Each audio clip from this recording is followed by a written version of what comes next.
मेघालय के चर्चित honeymoon murder case में सुप्रीम कोर्ट से बड़ी अपडेट सामने आई है।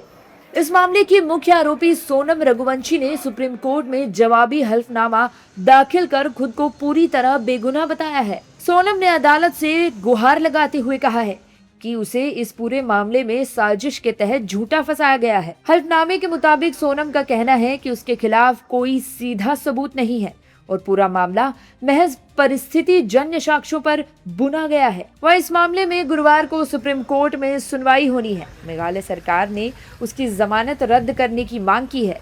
सोनम रघुवंशी ने अपने बचाव में हल्फनामा दिया है। सोनम रघुवंशी ने अपने हल्फनामे में कहा है कि वह ट्रायल में पूरी तरह सहयोग कर रही है। उसने अदालत को बताया कि यदि मुकदमे की सुनवाई में किसी तरह की देरी हुई है तो उसके लिए उसे जिम्मेदार नहीं ठहराया जा सकता। सोनम का कहना है कि उसने जांच और न्यायिक प्रक्रिया में हर स्तर पर सहयोग किया है और अदालत द्वारा तय शर्तों का पालन किया है। वहीं हल्फनामे में सोनम ने जमानत रद्द करने के खिलाफ दलील दी है।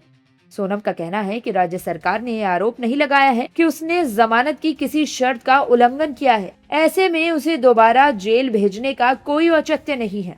हल्फनामे में यह भी कहा गया है कि मामले में अब आरोपी से कोई बरामदगी बाकी नहीं है और पुलिस चार्जशीट दाखिल कर चुकी है, इसलिए साक्ष्यों से छेड़छाड़ की आशंका भी नहीं बनती। बता दें कि सोनम फिलहाल जमानत की शर्तों के तहत शिलोंग में रह रही है। सोनम ने अपने बचाव में कहा कि अभियोजन का पूरा मामला परिस्थिति जन्य साक्ष्यों पर आधारित है। उसने अदालत से कहा कि जब तक आरोप साबित नहीं होते तब तक केवल आरोपों के आधार पर किसी को दोषी नहीं माना जा सकता। जानकारी के लिए बता दें कि राजा रघुवंशी हत्याकांड में अब तक की स्थिति की बात करें तो कोर्ट का ट्रायल अभी जारी है और अंतिम निष्कर्ष तक नहीं पहुंचा है। सोनम रघुवंशी फिलहाल जमानत पर है, जबकि अन्य सह आरोपियों के खिलाफ मुकदमे की सुनवाई जारी है। दूसरी ओर मेघालय सरकार और राजा रघुवंशी के परिजन उनकी जमानत रद्द करने के लिए कानूनी लड़ाई लड़ रहे हैं। अब सुप्रीम कोर्ट में होने वाली अगली सुनवाई को इस पूरे मामले के लिए निर्णायक माना जा रहा है, क्योंकि इससे केस के आगे की दिशा काफी हद तक तय हो सकती है।